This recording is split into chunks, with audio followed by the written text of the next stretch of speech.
नमस्कार दोस्तों, स्वागत है आपका हमारे YouTube चैनल पर। कैसे हैं आप सब? आई होप आप सब ठीक होंगे।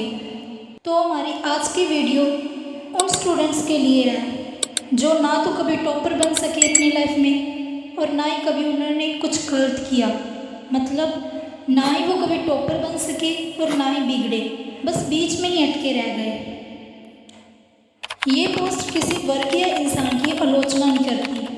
ये बस उनके लिए है जो ना टॉपर बन पाए ना बिगड़ सके, बस जिंदगी के बीच में कहीं अटके हैं।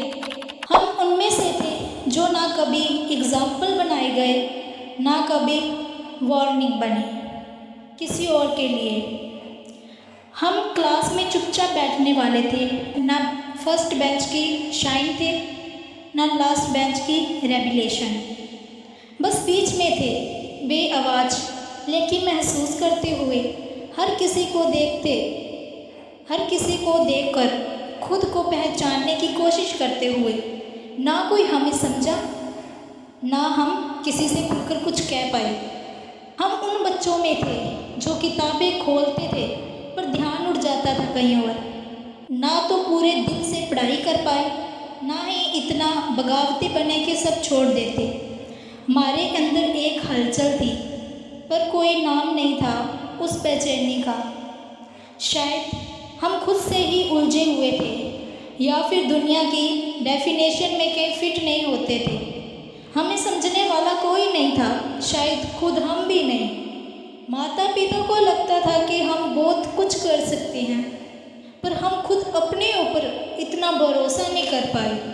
हर एग्ज़ाम से पहले इरादा बनता पर एक्सक्यूशन हमेशा अधूरा रह जाता। हम ना उन बच्चों में थे जो सुबह 5 बजे उठकर पढ़े, ना उन बच्चों में जो शाम को बाहर घूमे। हम उन कमरों में बंद थे जहाँ ख्वाब भी थे और डर भी, जहाँ साइलेंस था पर दिमाग शोर करता था। हम कभी उस आइडियल चाइल्ड की लिस्ट में नहीं आए जो माता पिता के लिए गर्व बनते हैं, और ना ही सिर दर्द वाले बच्चे बने जिनसे लोग कहते हैं इसका तो कुछ नहीं हो सकता। हम हमेशा कंफ्यूज थे और हमारी कहानी थी अधूरी। लोग हमें कभी सीरियसली नहीं ले पाए और हम खुद को भी नहीं, पर इस अधूरेपन में मैं ही शायद कुछ असली था। हमने देखा कैसे टॉपर्स को सराहा गया और कैसे बिगड़े हुए बच्चों की चर्चा हुई। हमारा जिक्र तो किसी चाय की चुस्की में भी नहीं था। हम ऑब्जर्वर बन गए, हर चीज़ को चुपचाप अब्सॉर्ब करते हुए। क्लासरूम में हर किसी के अपने ग्रुप थे, पर मैं हर ग्रुप में थोड़ा थोड़ा था, पर पूरा कहीं नहीं। लंच बॉक्स भी कभी अकेले खुलता था, कभी किसी के साथ, मगर टेस्ट से ज़्यादा साइलेंस खाते थे। एक दिन में कई लोग बनते, कई होपफुल, कभी हारे हुए। लोगों ने हमसे ज़्यादा हमारी साइलेंस को नोटिस किया। हम भीड़ में खड़े थे पर भीड़ में शामिल नहीं थे। हमें लगता था शायद हमारी कोई जगह ही नहीं। कभी किताबें खोलकर सो गए तो कभी गिल्ट में जागते रहे रात भर। कभी लाइब्रेरी गए सिर्फ इसीलिए कि वहाँ शांति मिलती थी, और कभी लाइब्रेरी में भी लगने लगा कहीं मैं सब पीछे तो नहीं छूट रहा। हमेशा यही सवाल, मैं कहाँ जा रहा हूँ। अगर कभी कोई जवाब नहीं मिला, बस दिल कहता था रुका नहीं हूँ, ढूंढ रहा हूँ। हमें ना तो हर किसी की क्लैरिटी दी, ना ही चौस में ही पूरे डूबे थे। हम बीच में फंसे थे, क्लैरिटी और कन्फ्यूजन्स के बीच। हम उन्हें सुनते थे जो चिल्लाकर बोलते थे और उन्हें भी जो खामोश रहकर बहुत कुछ कहते थे।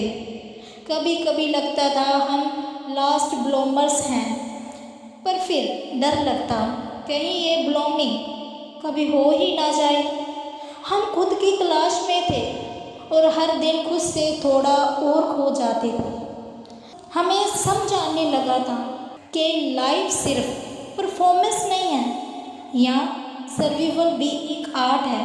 हमने वो सीखा जो ना किताबों में था ना मोटिवेशनल वीडियो में। हमने इंसानों को पढ़ा, उनकी नज़रों को, देयर साइलेंस को। हम हर बात के पीछे की फिजियोलॉजी समझने लगे। हमने एम्पैथी सीख ली थी, जो शायद बहुत पढ़े लिखे भी नहीं सीख पाते। हम ऑब्जर्वर बने और यहीं से हमारी जर्नी शुरू हुई। जब कोई कहता था तू अभी भी सीरियस क्यों नहीं हुआ, तो हम हंस देते थे, क्योंकि उन्हें क्या पता हमने तो ज़िंदगी बहुत सीरियसली जी है। हम सिर्फ पढ़ाई में पीछे थे, ज़िंदगी के इमोशंस में बहुत आगे निकल चुके थे।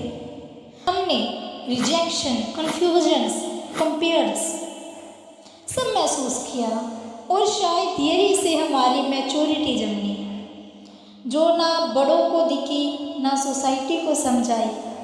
हम वो हैं जिनके पास स्टोरीज हैं, लेकिन कहानियाँ कभी लिखी नहीं गई। हमने वो सीखा जो मार्क्स से नहीं दिखा सकते। हम वो हैं जिनके रिपोर्ट कार्ड एवरेज थे, पर सोच बहुत डीप थी। हमें क्राउड से डर नहीं लगता, क्योंकि हम हमेशा खुद में अकेले थे। और जब कोई पूछता तेरा क्या चल रहा है, हम मुस्कुरा कर कहते सब ठीक है, पर असल में बहुत कुछ अंदर चल रहा होता था। बीच का ये रास्ता सिखाता है हर चीज़ को चुपचाप देखना। ना रेबिलियन करने का हक होता है, ना फुल ओबेडेंट बनने की लक्सरी।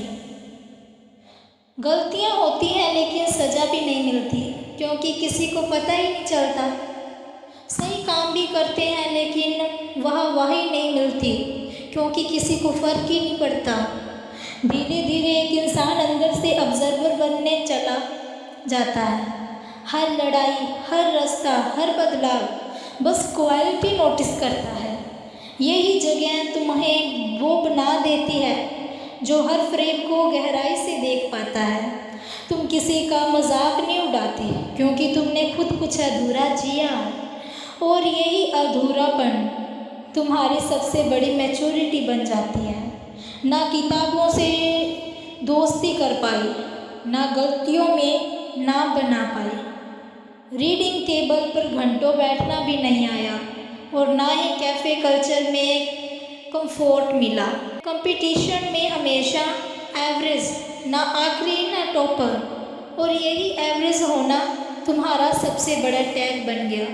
लोग पूछते हैं तू करता क्या है, और तुम्हारे पास कोई कंक्रीट जवाब नहीं होता, क्योंकि तुम हर चीज़ में थोड़ा बहुत हो, लेकिन पूरी तरह कुछ भी नहीं। और ये थोड़ा थोड़ा सब कुछ करना कभी कभी बहुत अकेला कर देता है।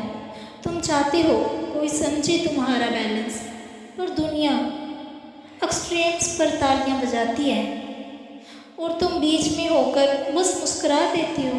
कुछ लोग तुम्हें बोरिंग कहेंगे, क्योंकि तुम हर डिस्कशंस में बस सुनते हो, ना तुम जोर से चीखते हो, ना ही खुद को हर वक्त जाहिर करते हो।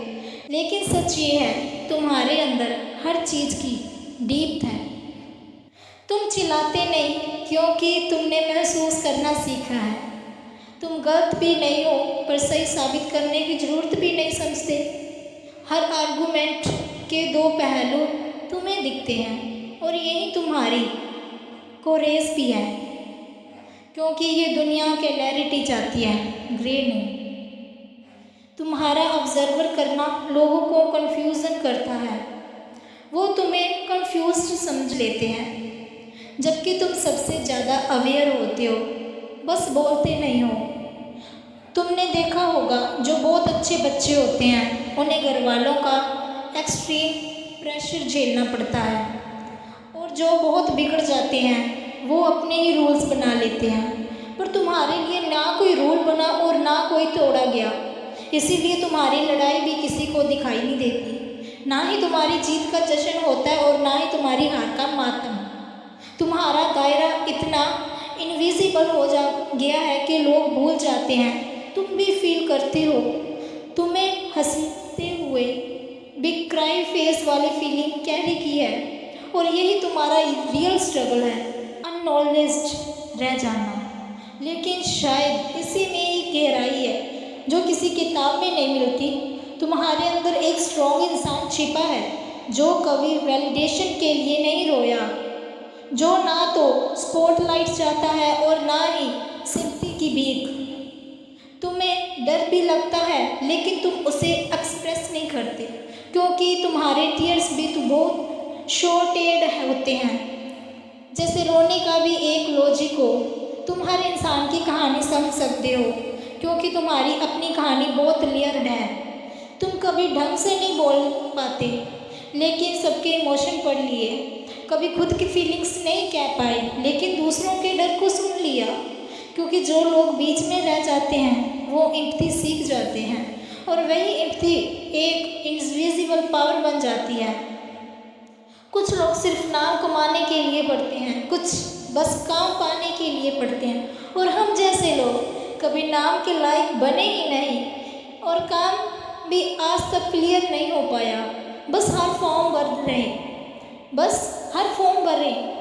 किसी दिन कुछ हो जाएगा इस उम्मीद में। हर साल सोचते रहे अगली बार पूरा डेडिकेशन दूंगा, लेकिन अगले साल भी वही गिल्ट।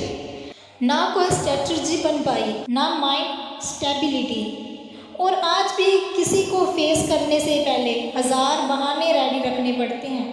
कभी कभी तो खुद से ही शर्म आती है जब कोई छोटा कज़न पूछता है, भाई जॉब लगी, और हमें जवाब में बस मेहनत कर रहा हूँ बोलना पड़ता है, क्योंकि अब सफाई देना एक वार्ड लगने लगा है। लोगों ने समझ लिया है कि तू सीरियस नहीं है, जबकि खुद के अंदर गिल्ट इतना बढ़ चुका है कि रात को नींद नहीं आती। ना हम भटकना चाहते थे, ना ठिकाना मिला, ना किसी को ब्लेम कर सकते हैं, ना खुद को जस्टिफाई कर सकते हैं। बस एक अजीब सी खामोशी जर्नी में फंसे हुए हैं। लेकिन इतना तो तय है, हम जैसे लोग अंदर से कमज़ोर नहीं हैं, बस अभी तक खुद को सही दिशा में लगा नहीं पाए। हमने सब कुछ देखा है, किसी दोस्त की नौकरी लगी, किसी की शादी हुई, कोई MBA कर गया तो कोई इन्फ्लुएंसर बन गया, और हमारे पास बस एक डायरी थी जिसमें हर साल के गोल्स थे और हर साल की गिल्ट भी। लेकिन यही सब देखकर अंदर कुछ टूटता भी है और जलता भी है। शायद यही जलन कभी मोटिवेशन बन जाए, और फिर हम भी उन लोगों में शामिल हो जाएं जिन्हें देखकर कोई बोले, इसमें भी 0 से स्टार्ट किया है। अगर तुम भी ऐसे ही बीच में अटके हुए हो, ना बहुत अच्छे हो ना बहुत बुरे, तो मैं बस इतना कहना चाहता हूँ, तुम्हारे अंदर भी वो स्पार्क है जो किसी दिन पूरी दुनिया को दिखेगा। बस अभी धुंध है, पर रास्ता साफ होगा, और तब तुम खुद पे गर्व करोगे कि तुम कभी फेक नहीं बने। तुमने वक्त लिया पर असली बने रहे, और वो दिन अब आएगा तुम सबसे पहले खुद को गले लगाओगे, क्योंकि ये जर्नी आसान नहीं थी पर पूरी तरह तुम्हारी थी। धन्यवाद।